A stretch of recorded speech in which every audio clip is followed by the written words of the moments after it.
특히 오늘 말씀 제목은 엎드려 구해야 될 때입니다 라는 제목인데요. 이 로마서라는 게 어떤 성경인지 여러분들은 알고 계신가요?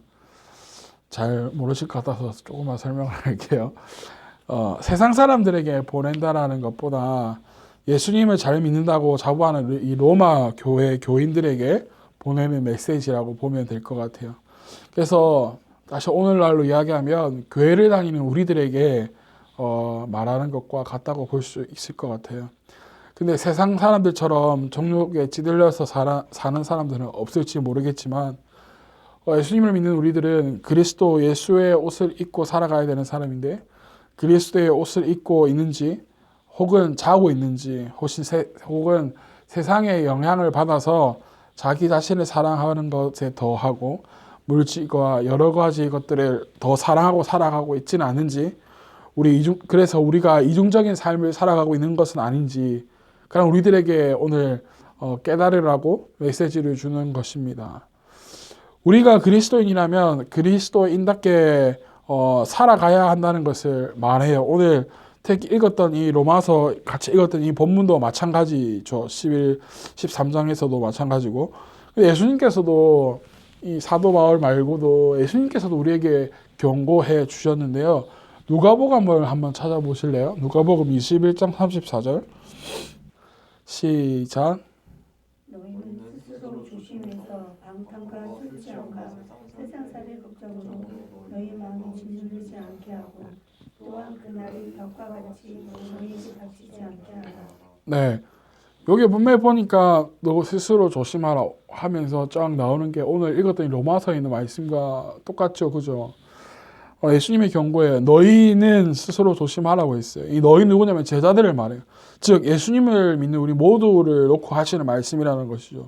우리가 사는 인생은 참 힘이 듭니다. 여러 가지 걱정과 염려로 참 힘이 들죠. 저도 마찬가지고 여러분들도 마찬가지일 거예요.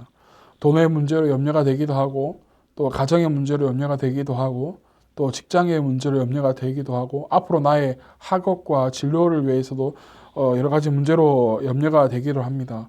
근데 우리는 염려로 인해서 우리는 넘어져서는 안 된다라는 거예요. 왜냐하면 우리가 사는 시기가 어느 시기인지 안다라면 우리는 염려에서만 묶여 있어서는 안 된다는 것을 말하고 있어요. 그렇다면 우리가 진짜 해야 하는 게 무엇인가? 염려를 말고 우리가 정말 해야 하는 그런 일은 무엇인가? 오늘 말씀의 제목처럼 우리가 해야 하는 일은 우리가 지금 엎드려야 할 때라는 거예요. 분명한 것은 오늘 본문에서는 분명하게 우리에게 말해주고 있어요. 오늘 읽었던 우리 로마서 13장 11절에 보면 이렇게 해서 말하고 있는데 뭐라고 말하냐면 잠에서 깨어나야 될 때라고 말하고 있어요. 잠에서 깨어날 때. 여기서 말하는 이 잠이라는 것은 우리가 피곤해서 졸고 자는 그러한 잠을 단순한 잠을 이야기하는 것이 아니라 무감각함을 이야기하는 거예요. 무감각함. 그렇기 때문에 이것을 다시 우리가 본다면 무감각한 것에서 이제는 깨어나야 한다. 일어나야 한다라는 거예요. 그럼 우리가 무감각한 것들은 무엇인가? 이제는 우리 예수님이 가까웠다는 거예요. 이제 그런 무감각함. 여러분들은 살면서 예수님이 다시 오실 거라는 것에 대해서 얼마나 깨어서 기도하고 있나요? 분명한 것은 이제 우리는 마지막 때를 살아가는 사람들이라는 거예요. 그래서 오늘 본문에서 분명하게 말하는 거예요. 자다가 깰 때가 벌써 되었다. 자다가 깨야 됐다는 것을 이제는 우리도 안다라는 거예요. 그렇기 때문에 우리는 마지막 때에 엎드려야 되는데 왜 우리가 엎드려야 되냐면 빛의 갑옷을 입기 위해서 엎드려야 된다는 거예요. 오늘 이 본문에서 분명히 우리에게 말해주고 있죠. 12절에 보니까 우리 12절을 다시 한번 읽어보실래요? 본문 12절. 로마서 13장 12절을 한번 읽어보실래요? 시작. 밤이 깊고 낮이 가까운 것 같습니다. 그러므로 우리는 어둠의 실을 벗어버리고 빛의 갑옷을 입읍시다. 네, 맞죠. 우리가 분명히 해야 될 것은 엎드려야 되는데 왜 우리가 엎드려야 되냐면 빛의 갑옷을 입기 위해서 엎드려야 한다는 거예요. 그리고 나서 우리가 해야 되는 것이 나과 같은 그러한 행동을 해야 된다는 거예요. 빛의 갑옷을 입고 나서는 낮과 같이 낮에 행동하듯이 단정하게 행하자고 말하고 있어요. 오늘 본문에서. 오늘 본문에서는 분명히 구분해 주는 게 있어요. 구별해 주는 게 있어요. 무엇이냐면 낮의 것과 밤의 것을 구분과 구별해 줘요.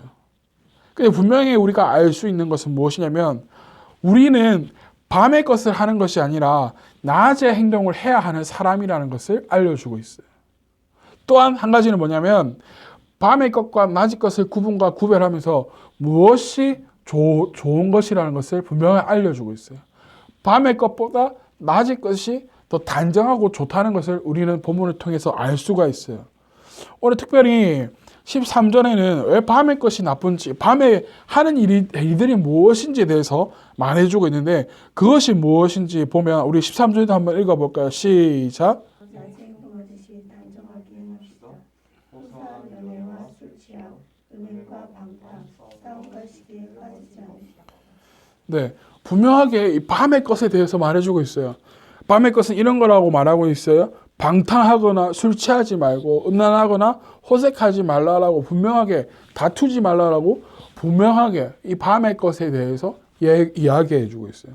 근데 우리가 생각할 때 단순히 밤에 우리가 생각하는 낮과 밤을 이야기하면서 그 밤을 이야기하는 것이 아니라 우리가 마지막 때를 알지 못하는 그 무감각하는 그 이때 내가 행할 수 있는 것이라는 거예요. 밤의 일들을.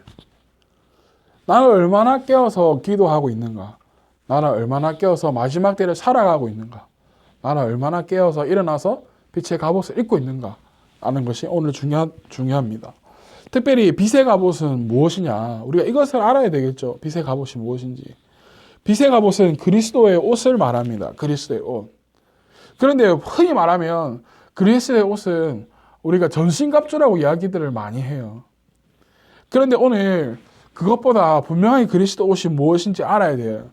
근본적인 것.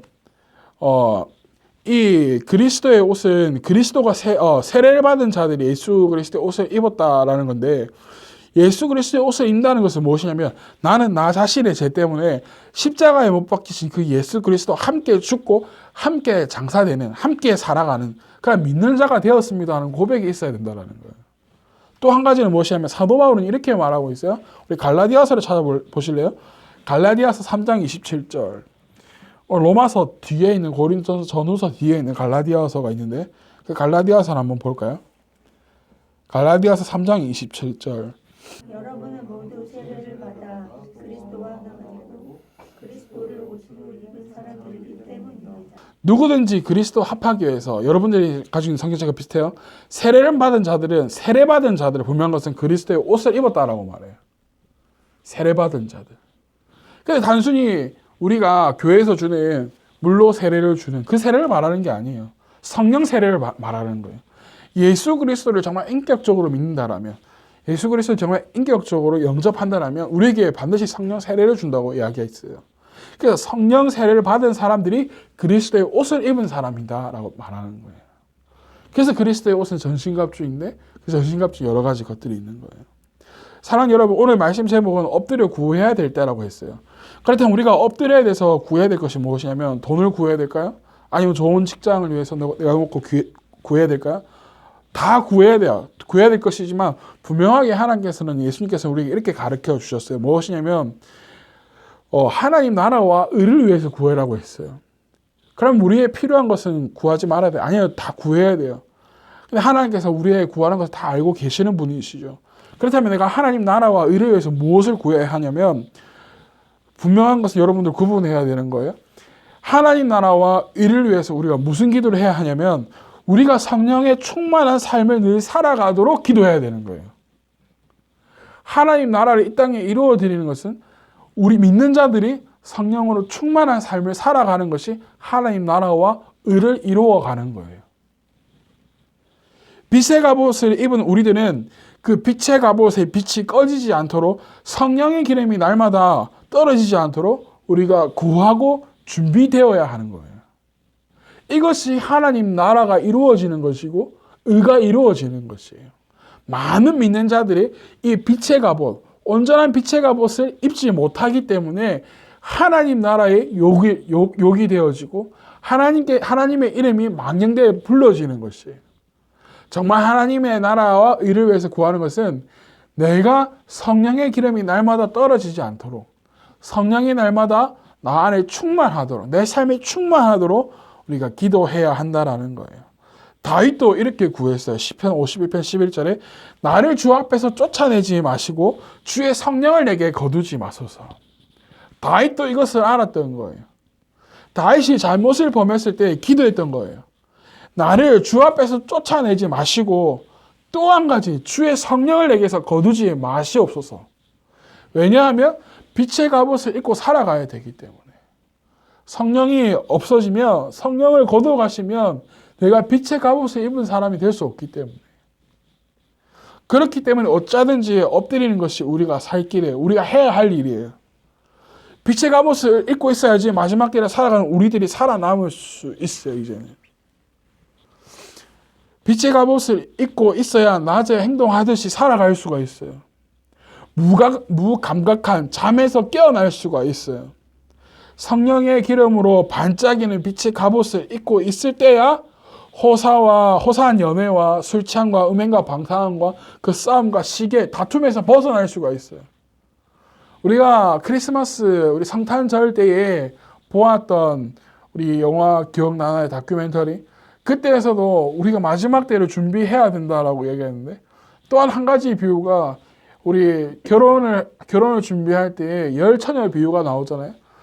반반이 나뉘었어요. 반반은 충분한 기름이 준비되어 있었는데 준비되지 못해서 준비하러 간 사이에 신랑이 와서 문이 닫혀버리고 말았어요. 우리도 마찬가지예요. 우리도 성령의 기름으로 충만해서 빛의 갑옷을 입고 있지 않으면 마지막 때에 어떻게 될지 몰라요. 그렇기 때문에 우리가 지금은 엎드려야 할 때예요. 성령으로 충만하도록. 여러분들이 스스로 이러한 술 취함과 음행과 방탕함과 싸움, 시기, 이런 다툼, 낮의 것이 아닌 밤의 것을 스스로 벗어날 수 있을까요? 스스로 벗어날 수는 없지만 내가 스스로 해야 돼요. 이 말이 무엇이면 성령의 기름에 충만하면 내가 엎드릴 때, 내가 스스로 엎드릴 때 채워주시는 거예요. 그렇기 때문에 스스로 기도해야 돼요. 스스로 예배해야 돼요. 또 한 가지 중요한 것은 뭐냐? 스스로 제 자리를 피해야 돼요. 기도하면서 제 자리에서 피하지 않으면 안 돼요. 혹시 내가 중독된 제약들이 있다면 그 중독의 자리에서 내가 의식적으로 이제는 벗어나야 된다는 거예요. 그 자리를 이제는 피해야 된다는 거예요. 우리는 더 늦어지기 전에 이 일을 행해야 돼요. 왜냐하면 오늘의 본문에 있는 것처럼 이제 우리의 구원이 우리가 처음 믿을 때보다 더 가까워졌기 때문에, 그래서 더 가까워지고 있기 때문에 우리가 더 이러한 것에 거듭나기 위해서 성령의 충만한 삶을 살기 위해서 우리가 엎드려 기도할 때라는 거예요. 여러분, 우리는 상황만 보고 좌절하고 있어요. 계속 내 현실만 바라보고 울고만 있어요. 이제는 그것에서 벗어나서 이제는 엎드려 구할 때라는 거예요. 그리고 하나님께서 행하실 일들을 바라보아야 된다는 거예요. 올해가 시작한 지 얼마 되지 않은데 올해가 나에게 최악의 한 해가 될 것 같다.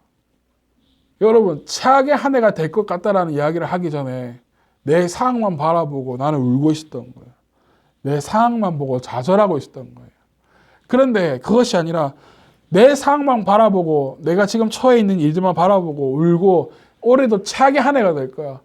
지금 내가 처해 있는 상황만 의식해서 올해는 정말 그전에 있었던 것보다 굉장히 힘든 한 해가 될 거야 라고 이야기하기 전에 하나님께 엎드려 구하는 여러분들이 되어지기를 바라요. 그렇다면 최악의 해가 아니라 최고의 해가 될 거예요. 2021년 누군가에게는 굉장히 긴 한 해가 될 수도 있어요. 취업을 준비하고 그리고 또다시 학교를 들어가기 위해 준비를 하고 또 학교를 들어가기 위한 준비를 하기 위한 수많은 고난과 힘든 시간들이 있을 거예요. 그 힘든 시간 속에서 하나님 앞에 엎드리는 여러분 되시기를 바라요. 교회에 와서 엎드려도 되고 자기의 그 침실에서 엎드려도 돼요. 그러한 저희들이 되었으면 좋겠어요. 그냥 울고만 끝내는 이제는 삶이 아니라 나의 상황을 놓고 하나님 앞에 놓고 울고 기도하는 여러분들이 되어지기를 축복합니다. 분명한 것은 엎드려서 우리가 성령 충만하는 게 되는 것이 아니라 우리가 엎드려 구할 때에, 엎드려 기도할 때에 하나님께서 우리의 필요를 아시고 필요를 채워주시고 하루라도 빨리 그렇게 되게 만들어 가실 분이 우리 하나님이시라는 것을 여러분들이 기억했으면 좋겠어요. 그런 하나님을 경험하고 살아가는 또한 여러분들이 되었으면 좋겠어요. 사랑하는 여러분, 하나님 앞에 눈물 흘리며 기도했으면 좋겠어요. 우리가 죽을 병에 걸려서야지 그때서야 울고 기도하는 그러한 신앙이 아니라 내 삶이 지금 풍족할 때 더 하나님께 나아가고 내 삶이 비록 아무것도 아닐 때 하나님 앞에 나아가서 꿇어 엎드린 여러분들이 되었으면 좋겠어요. 그리고 날마다 나를 세워가시는, 날마다 일으켜 가시는, 하루하루 나를 먹이시는 그 하나님을 경험하고 살아가는 여러분들이 되어지기를 바랍니다. 그래서 오늘 마지막 이 로마서 13장 14절에 오직 주 예수 그리스도로 옷 입고 종력을 위하여 육신의 일을 도모하지 마라. 우리는 육신의 일에서 이제는 벗어나고 그리스도의 옷을 입고 마지막 때에 무감한 것에서 이제는 깨어날 때라는 것을 여러분들 꼭 기억하시기를 바라요. 그래서 잠자는 우리의 신앙을 다시금 깨우는 여러분들이 되어지기를 바라요. 교회에 그냥 출석만 하기 위해서 나왔던 그 신앙을 이제는 깨워지길 바라요. 그래서 정말 하나님과 1대1 교제가 일어나는, 하나님과의 만남이 일어나는 그러한 여러분들이 되어지기를 간절히 축복하고 그러한 삶을 살아가는 여러분들이 되어지기를 간절히 축복합니다.